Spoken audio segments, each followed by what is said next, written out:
Charme na ye protéger kanga lokola lichombe na couveuse. Okomisi na lokola rescapa naufrage Titanic. Kolina na ya diama Gisele Umba Nana lobe yo mon amour. Téléfortifiant de mon corps en cas de rechute. Alinga kana bondela kailo kola bébé ya moi. Ekila monena pesa kinga ngumia suayeteo. Monsieur Valentin Moubaki, qu'est-ce que vous êtes en train de faire là? Vous savez qu'on est en confinement, mais il faut être en mouvement en même temps pour éviter des maladies cardiovasculaires dues à la sédentarisation.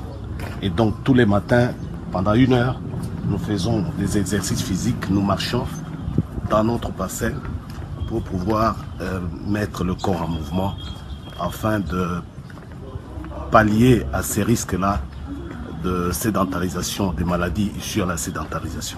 Vous êtes silencieux à propos de la situation judiciaire qui se passe dans notre pays. Un mot sur ça? Oui, vous voulez parler des travaux de 100 jours? Oui. Eh bien, cette question-là, étant donné que le dossier est en instruction, nous n'allons pas entrer dans le fond, mais nous allons plutôt donner notre point de vue sur la procédure à suivre dans ce genre d'enquête. Donc, un tel contrôle, une telle enquête doit avoir au préalable un canevas d'enquête. Et ce canevas-là part du point de départ. Cela veut dire que nous sommes dans un cas de passation de marché public, de fourniture et de services, un cas régi par la loi. Et donc la première étape, c'est de se poser la question de savoir dans quel contexte ces marchés publics de fourniture, des travaux de fourniture et des services, ces marchés ont-ils été passés. Il me semble que nous sommes dans un contexte des travaux et des fournitures dans une durée de 100 jours.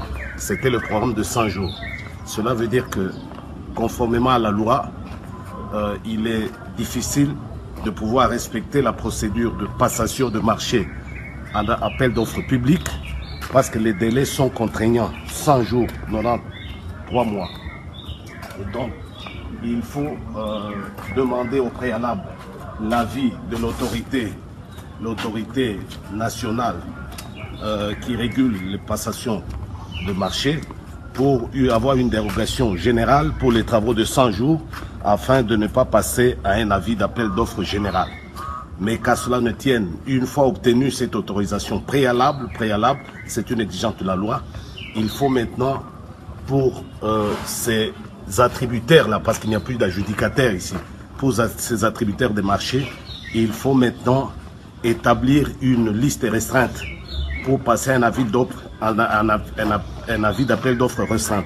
Parce qu'on n'a plus le temps de lancer des offres de manière générale, mais il faut néanmoins dresser une liste qu'on appelle généralement dans notre langage d'ingénieur une short list, c'est-à-dire des entreprises compétentes selon leur capacité technique à pouvoir exécuter les travaux, des bons travaux de bonne qualité dans un délai aussi court et par rapport aussi à leurs avoirs financiers, parce que ces entreprises ne peuvent pas tout le temps dire nous arrêtons parce que l'État n'a pas encore payé.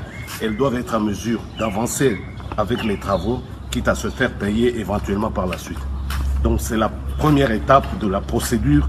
Quelle est la shortlist qui a été établie?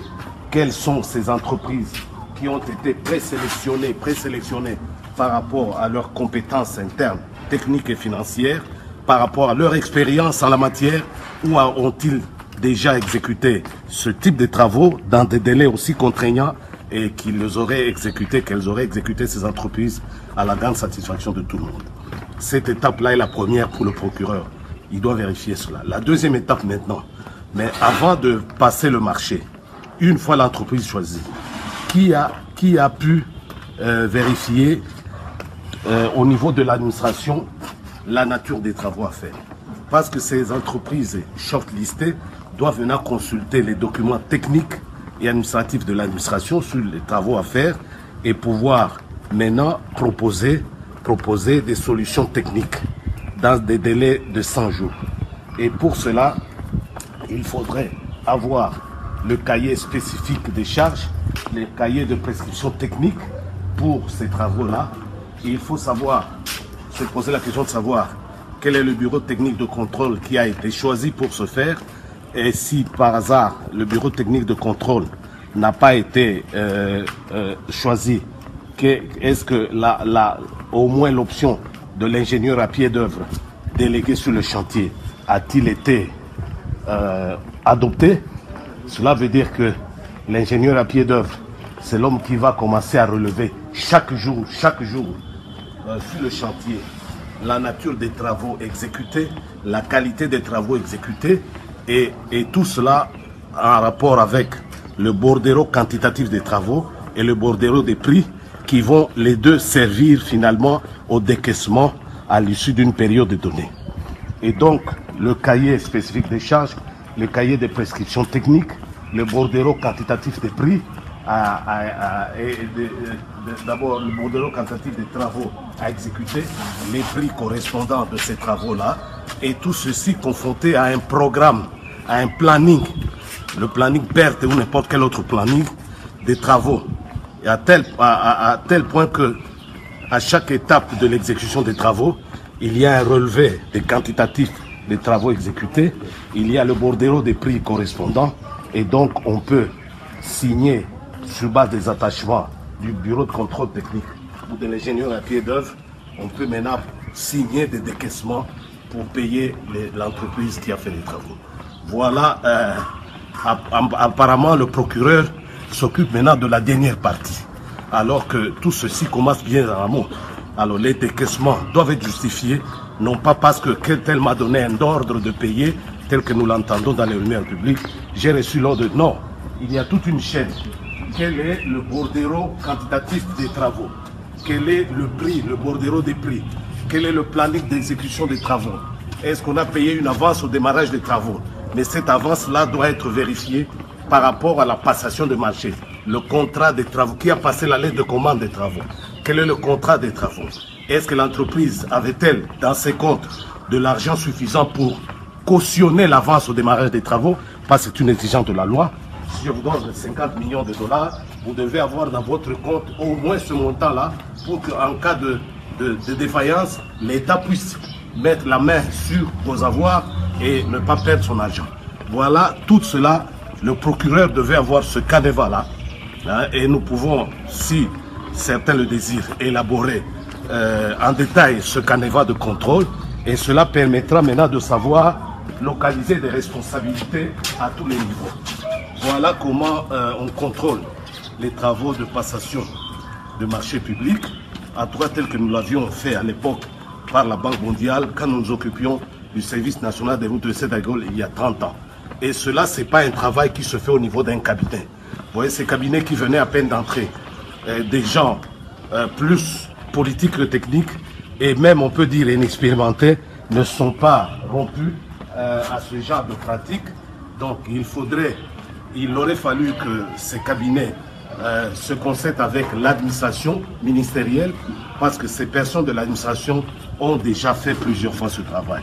Je vous rappelle que tous les responsables des projets sous financement international et même au niveau des ONG sous financement international, vous allez au niveau de l'Union européenne, vous allez au niveau de la coopération belge, vous allez au niveau de n'importe quelle coopération allemande, des GTZ par exemple, et les autres, ils ont ce qu'on appelle les manuels de procédure, c'est-à-dire les guidelines qui vous montrent qu'est-ce qu'il faut faire en cas de passation des marchés, en cas d'évaluation des travaux, en cas de clôture des projets, de manière générale, pour pouvoir mener à bien ce travail-là. Voilà ce que nous pouvons dire à ce moment. Donc le procureur doit avoir ce canevas-là qui ne commence que par, et qui ne commence pas seulement par les décaissements. Les décaissements, c'est une dernière étape, encore qu'il faut que les décaissements se fassent conformément aux étapes antérieures que je venais d'énumérer, qui commencent par le choix de l'entreprise, les capacités de l'entreprise, technique, financière et expérimentale, son expérience en la matière, et pour arriver jusqu'à la fin. On peut déjà trouver des anomalies dès la première étape. Et donc, des responsabilités seraient déjà établies à ce niveau-là. Parce qu'on ne peut pas, dans un travail aussi contraignant dans le temps, aussi spécial que les viaducs des sauts de mouton, commencer à accorder le marché à n'importe qui, au premier venu, qui n'a aucune expérience en la matière, qui n'a aucune capacité. Et donc, le reste ne peut qu'être constaté comme dégâts. Et c'est à cela que nous assistons en ce moment. Voilà. Et pour conclure, qu'est-ce que vous désiriez pour cette affaire? Pour conclure, je crois qu'il faudrait que les cabinets ministériels comprennent que quand ils prennent le pouvoir, quand ils sont aux affaires de l'État, il y a une administration du pays qui est en place.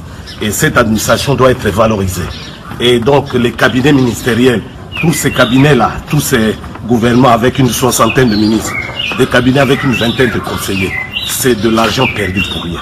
Et il faut que des cabinets, un gouvernement, pour nous en tout cas, de 26, 30 personnes au maximum 30 personnes, et des cabinets ministériels qui se limiteraient à une dizaine de personnes pour que l'administration puisse pouvoir contribuer à l'avancement du pays, à l'analyse des dossiers et au développement de notre pays. C'est une exigence et nous, aux affaires, on veillera à cela parce que tout ce qui se fait maintenant dans ce pays, c'est chercher comment dilapider l'argent de l'État avec une efficacité nulle, cela se démontre maintenant nulle, et donc un gaspillage, et donc encore une fois, une corruption rampante qui est en train de se généraliser dans ce pays. Merci beaucoup. Je vous laisse faire votre marche.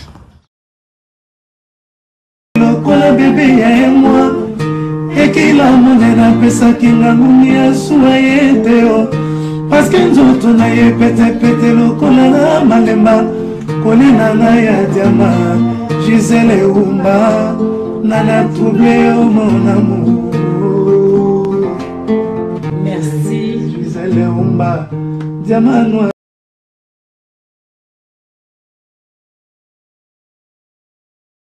C'est ça 1 heure chaque matin et quelquefois une demi-heure le soir si j'en ai le temps, et pour justement permettre au corps, au sang de pouvoir circuler normalement et éviter certains problèmes de santé liés à la sédentarisation.